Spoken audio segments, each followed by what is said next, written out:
بسم الله الرحمن الرحيم والنجم إذا هوى ما ضل صاحبكم وما غوى وما ينطق عن الهوى إن هو إلا وحي يوحى علمه شديد القوى ذو مرة فاستوى وهو بالأفق الأعلى ثم دنا فتدلى فكان قاب قوسين أو أدنى فأوحى إلى عبده ما أوحى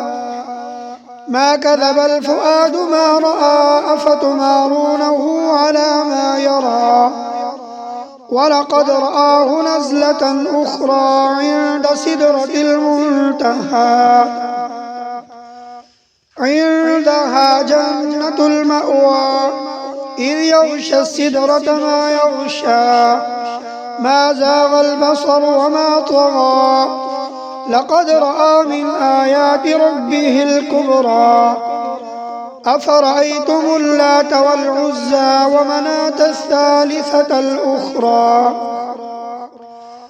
ألكم الذكر وله الأنثى تلك إذا قسمة ضيزى إن هي إلا أسماء سميتموها أنتم وآباؤكم ما أنزل الله بها من سلطان إن يتبعون إلا الظن وما تهوى الأنفس ولقد جاءهم من ربهم الهدى أم للإنسان ما تمنى فلله الآخرة والأولى وكم من ملك في السماوات لا تغني شفاعتهم شيئا إلا من بعد أن يأذن الله لمن يشاء ويرضى إن الذين لا يؤمنون بالآخرة ليسمون الملائكة تسمية الأنثى وما لهم به من علم إن يتبعون إلا الظن وإن الظن لا يغني من الحق شيئا فأعرض عمن تولى عن ذكرنا ولم يرد إلا الحياة الدنيا ذلك مبلغهم من العلم إن ربك هو أعلم بمن ضل عن سبيله وهو أعلم بمن اهتدى ولله ما في السماوات وما في الأرض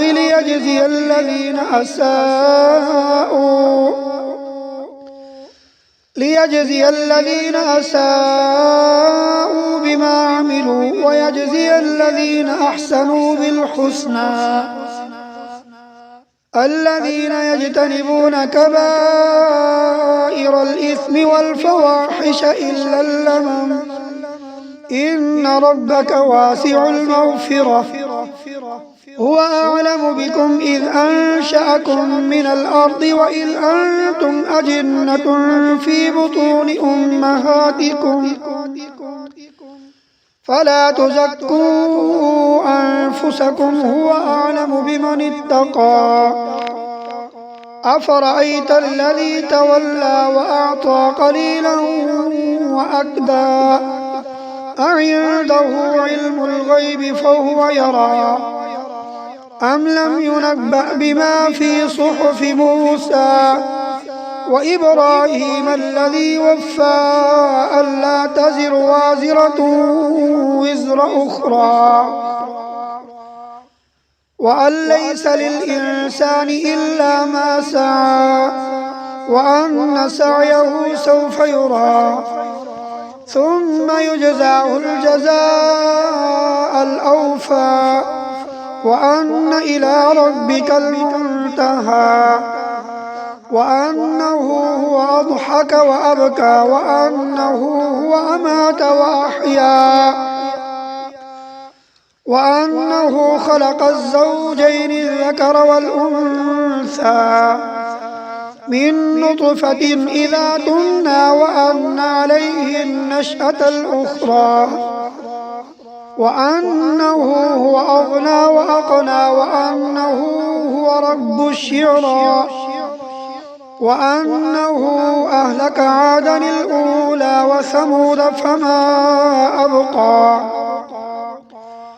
وقوم نوح من قبل إنهم كانوا هم أظلم وأطغى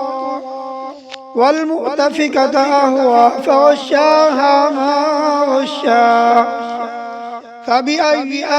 آلاء ربك تتمارى